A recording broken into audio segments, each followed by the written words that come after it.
নমস্কার প্রিয় দর্শক বন্ধুরা, রিতাস কিচেনে অনেক অনেক স্বাগত জানিয়ে আজকের রেসিপি শুরু করছি। ভিডিওটি শুরু থেকে শেষ অবধি দেখার জন্য অনুরোধ জানাচ্ছি। আজকে এমন একটি রেসিপি নিয়ে চলে এসেছি, যারা খেতে ভালোবাসো তাদের দেখলেই জিভে জল চলে আসবে। প্রথমে আমি কড়াইতে 1 গ্লাস জল দিয়ে গরম করে নিয়েছি, তারপর আমি লতিগুলো ছেড়ে দিয়েছি। এবার দিয়েছি 1/2 টিস্পুনের মতো নুন দিয়ে ভাপিয়ে নিলাম। লতিগুলো একটু ঢেকে ঢেকে ভাপিয়ে নিয়েছি। প্রায় 60% মতো লতিগুলো সেদ্ধ হয়ে গিয়েছে। এবার আমি একটি কড়াই বসিয়ে দিয়ে দিলাম সর্ষের তেল 2 টেবিল স্পুন। এবারে আমি উপকরণগুলো দেখিয়ে দিচ্ছি। নিয়েছি পুঁটি শুটকি, চেরা কাঁচা লঙ্কা 4-5টার মতো, 2টি পেঁয়াজ ঝিরিঝিরি করে কুচিয়ে নিয়েছি।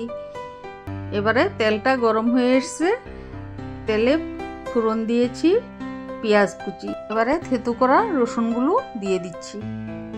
এখানে আমি 3টের মতো রসুন ছিলে নিয়েছি, তারপর থেতু করে দিয়ে দিলাম। দিয়ে দিচ্ছি চেরা কাঁচা লঙ্কাগুলো এবং পুঁটির শুটকিগুলো। তারপর শুকনো লঙ্কার গুঁড়ি দিয়ে দিলাম 1/2 টিস্পুনের মতো। দিয়ে দিলাম 1/2 টিস্পুন হলুদ গুঁড়ো। এবার স্বাদ মতো নুনটাও দিয়ে দিলাম। এবার ভালোভাবে নেড়ে চেড়ে নিচ্ছি। নুনটা দিয়েছি যাতে মাছগুলো এবং পেঁয়াজগুলো খুব সহজে মজে আসে। দেখতেই পাচ্ছ মাছগুলো একদম মিলিয়ে গিয়েছে। এবারে আগের থেকে ভাপিয়ে রাখা লতিগুলো দিয়ে দিলাম।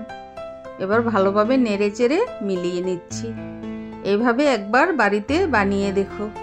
ঢেকে দিলাম। এবার এখানে আমি শিলনোড়ায় কাঁচা লঙ্কা, রসুন, পেঁয়াজ বেটে নিচ্ছি।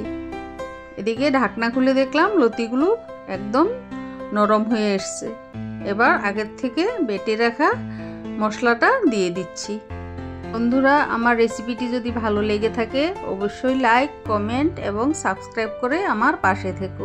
যারা ফেসবুক থেকে রেসিপিটি বানাতে আহামরি তেমন কিছু মশলাই লাগে না, কিন্তু খেতে অপূর্ব হয়। একবার বানিয়ে খেয়ে দেখো। ফিরে আসবো নতুন রেসিপির সাথে। ধন্যবাদ।